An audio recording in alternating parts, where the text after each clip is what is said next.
Bahay na bago nila Beyonce, next week na ang ribbon cutting bagong magtungo ng Hong Kong.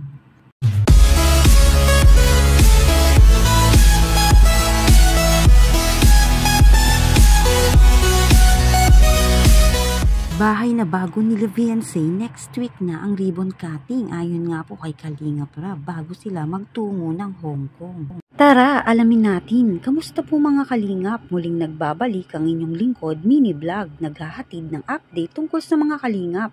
Kung bago ka pa lang sa aking channel, mag-subscribe na at huwag kalimutang mag-like para lagi kayong updated sa aking mga videos.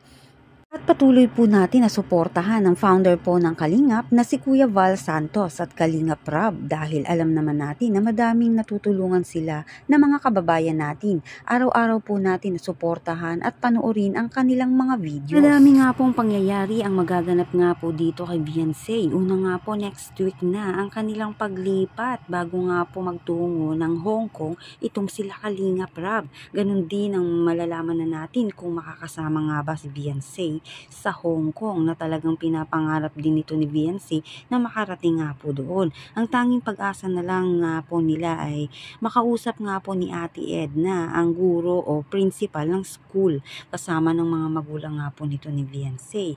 At di din natatapos dyan. Sunod nga po na araw naman ay kaarawan naman po ni Kalingap Edu. Kahit nga po na madami nga pong basher ay patuloy na naging matatag itong EDC na talagang todo suporta si Beyonce dahil alam naman niya umano kung sino nga po si Kalingap Edu. At talagang inulan nga po ng basher ito nga pong si Kalingap Edu at di na nga napigilang maiyak. Ang dami nga po talagang kaganapan na nangyari sa pagpasok nga po ng unang taon ng EDC. Ganun din nga po kina Beyonce. Ngunit patuloy po nagiging matatag silang dalawa. Hindi talaga iniwan ni Beyonce ito nga pong si Kalingap Edu. Kaya nga po kahit si Kalingap Rab ay sinusuportahan ng dalawa kung ano man ang kanilang maging desisyon. Sobrang strong niya din. Oo nga, sobrang strong niya, no? At bilib ako sa kanya kasi mas pinaniwalaan niya talaga si Eds. Mas naniniwala siya kay Edu. Dahil sabi ko nga, di ba sinabi ko sa vlog, kung ano man mangyari sa EDC, nasa sa kanila naman po yun mga kalingap. Nasa sa kanila yun. Kung pipiliin nilang ihinto, it's okay po sa akin. Walang problema sa akin. Nasa kanila po yun.